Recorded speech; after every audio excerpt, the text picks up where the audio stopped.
Hey guys, Marion Blair here. Yeah, I know Marion's a girl's name. I heard that all through high school. Had to tell everybody, remind everybody that Marion Morrison was actually John Wayne's original name. I wish he wouldn't have changed it. It made it a lot easier on me. Kind of like a boy named Sue. I got what 5 things I want to talk to you about. Just give you some ideas about what I've been thinking about. Uh, the first thing is the turbocharger. I've had people over the years say, can I run the turbocharger, the exhaust brake all the time? Yes, you can. Do I? No, I don't. I don't like the idea of using it all the time. And my reasoning on that is, well, for one thing, when you throw the exhaust brake on, you're putting a lot of back pressure on the exhaust from the turbo, from the turbo back up to the engine exhaust manifold, about 72 psi, 75 psi, something like that. I've measured it. It's on my iDash there. So no, I don't use it all the time, because when you do that, you are swinging it from one end to the other. So my approach on that is about once a trip, around town or something.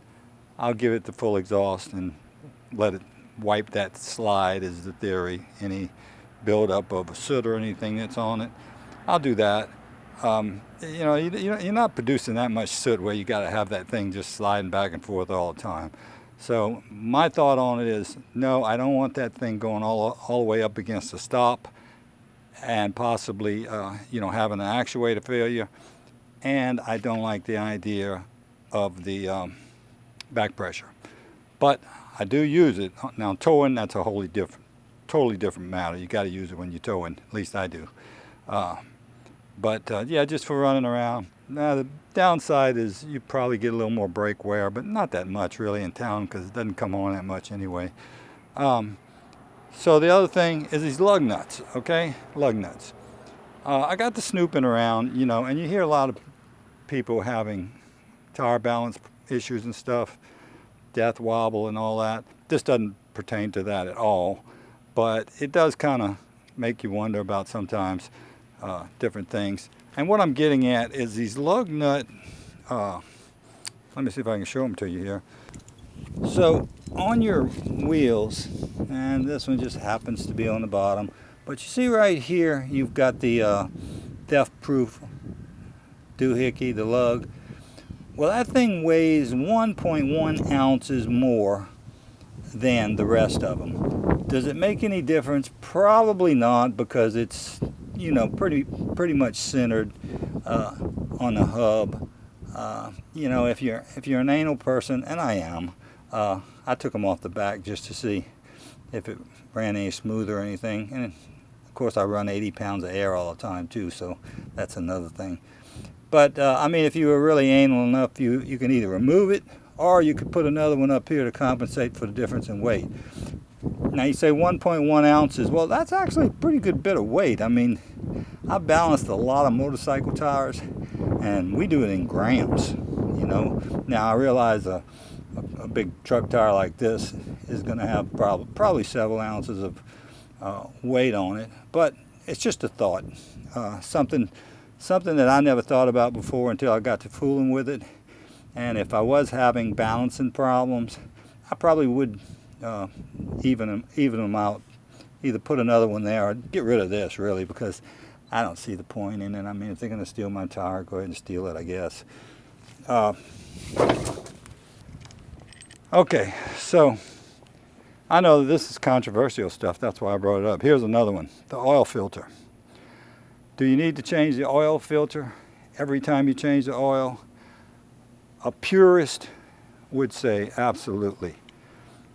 Do you absolutely have to? That depends on how often you change your oil, what you think about it. I always do, as you've seen by my many oil filter change videos. But I would not be afraid at all if for some reason I was in a hurry or just didn't want to do it.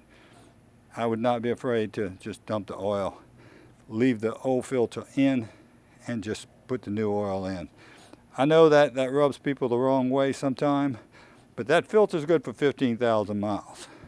So, you know, if you're changing your oil every 15,000 miles, absolutely replace that filter. But, you know, if you change it every, you know, 4, 5, 6,000 miles, yeah, you could go every other one if you wanted to. In fact, GM used to recommend that on some of their older cars.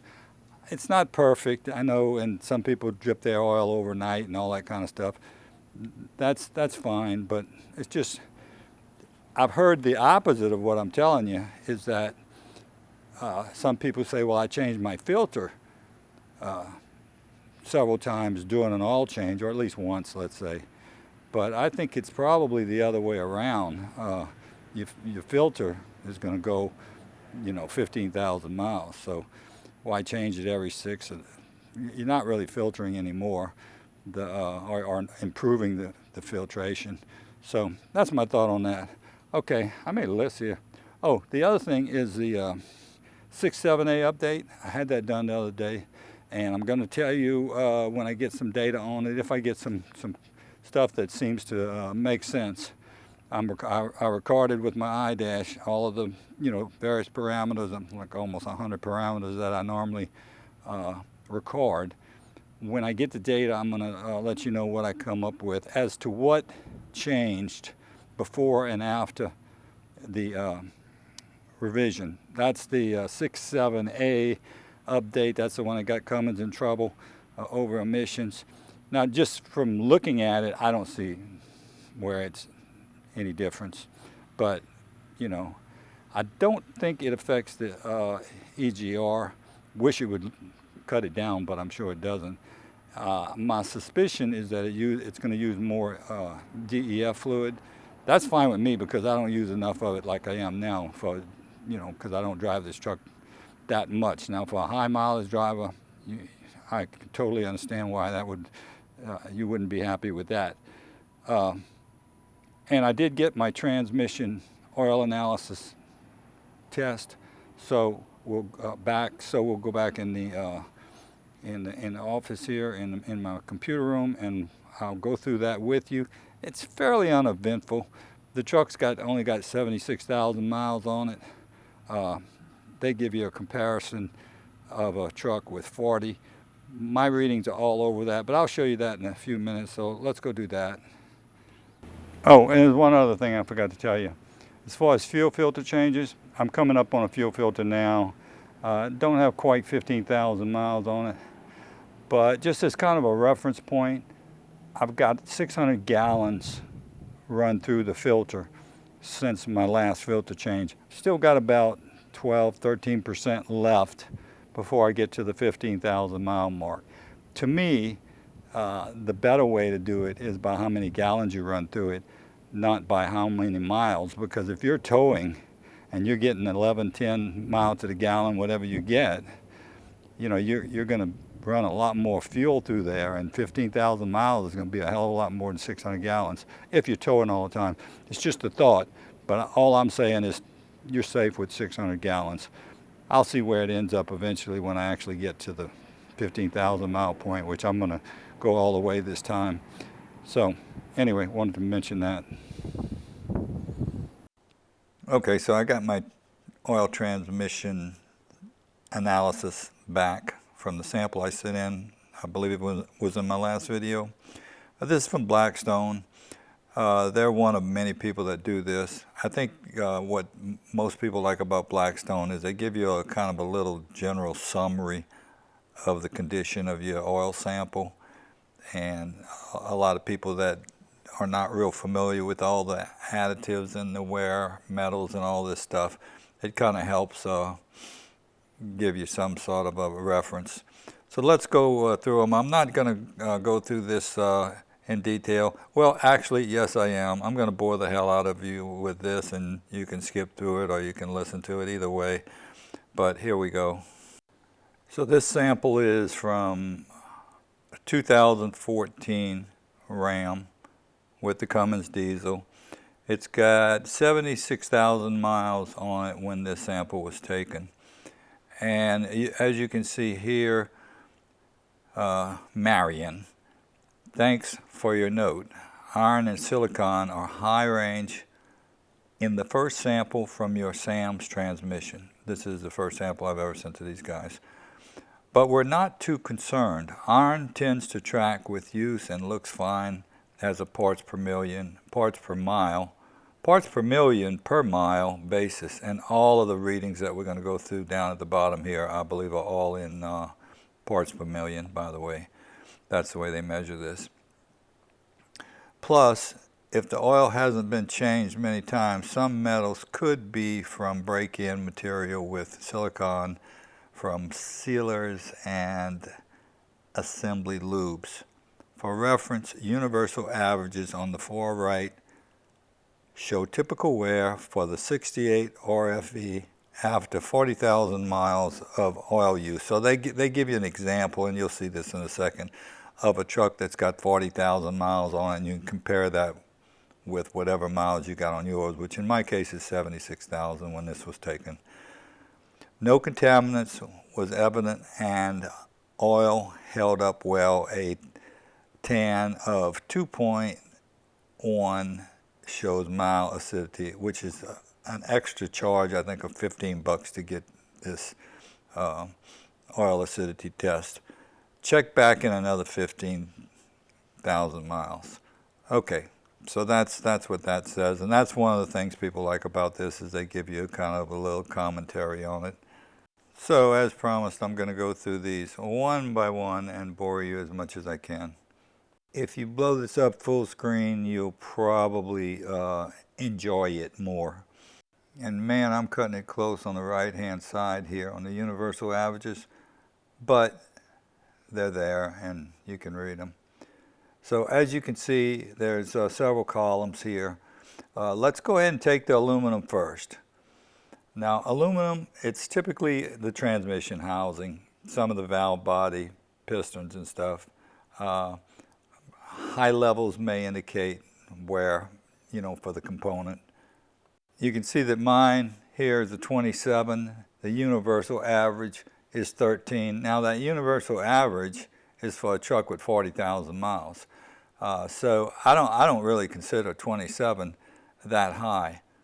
So one of the things you got to kind of take into consideration when you're looking at these oil analysis, I kind of equate it to, say, when you go to the doctor and you get a blood test, they draw blood and they do a blood analysis, and let's say that you've got sodium just above the high range, and you start panicking over some of these numbers and stuff, but when things go haywire in your blood, it's normally way out of kilter. It's just off the chart. For example, the liver enzymes, they may be a little high because you was drinking the night before or something. I don't drink. I gave that up years ago. But, it's not to be, it's not an alarm. It's just that it's a little high. If your liver goes bad, it's not going to be in the double digits. It's going to be in the triple digits and that sort of thing. So, you kind of got to take these numbers, to me, sort of like that. A little high, no problem. Way high, big problem. Okay, for chromium, that's, as far as I know, that's your bearings. And you don't want to have any chromium floating around in your oil because that could indicate that you have some bearing wear. I guess over time you may have a little, I don't know, but at 76,000 miles I have zero bearing wear, so that's a good sign. And they have also their 40,000 mile average. Keep in mind that unit location averages a truck with 40,000 miles on it. And then the first column is my truck and the last column is my truck because that's my first sample. Iron, I'm a little high there. Iron is usually your gears. Shafts, steel components, that sort of thing. Nothing to get alarmed about, but this is twice a truck with 40,000 miles, so I don't consider that to be too bad. Copper, that's bushings, thrust washers, could be bearings also. There's some wear there, not much. Lead, very little going on there. I have a 4.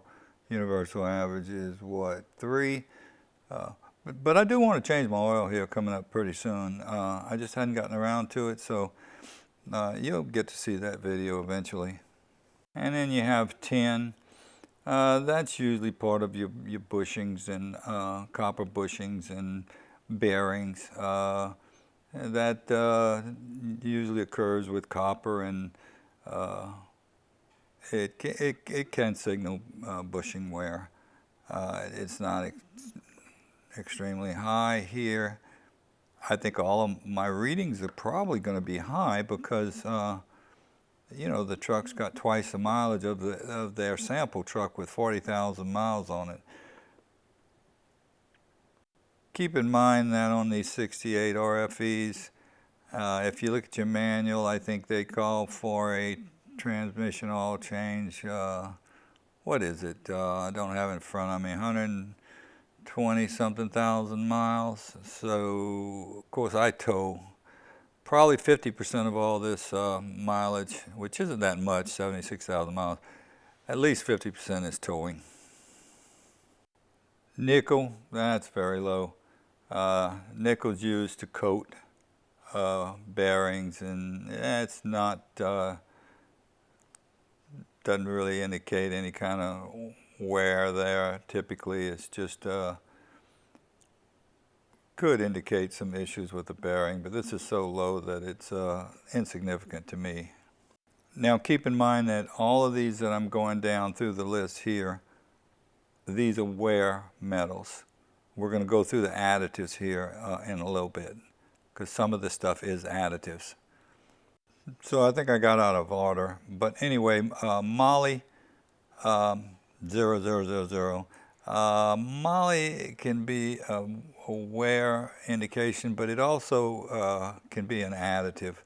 Not sure whether this oil, it's a synthetic oil that Ram uses.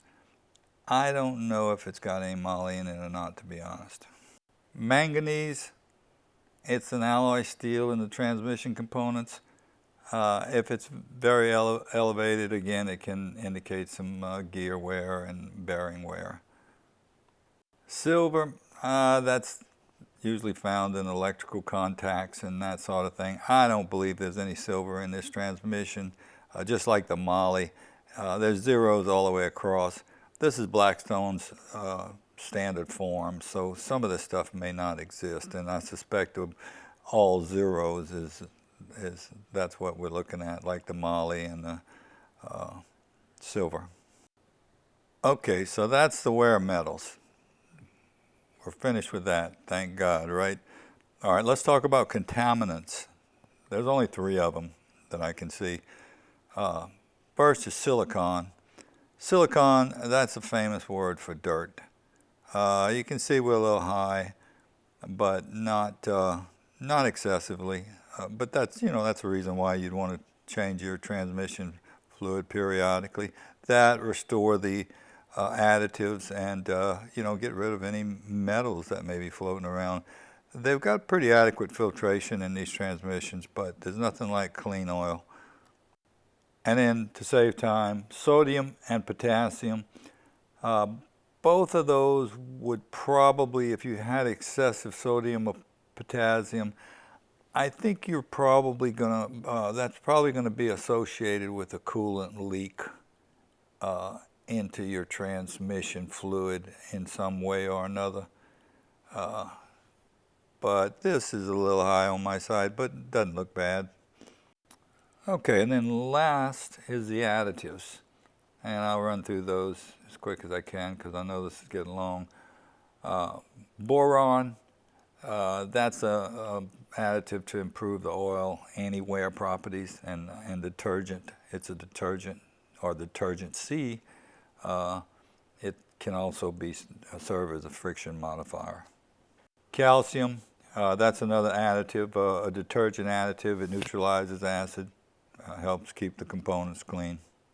Magnesium, that's another detergent additive, and it's a dispersant, helps to keep the transmission oil clean, helps prevent from sludge and deposit buildup.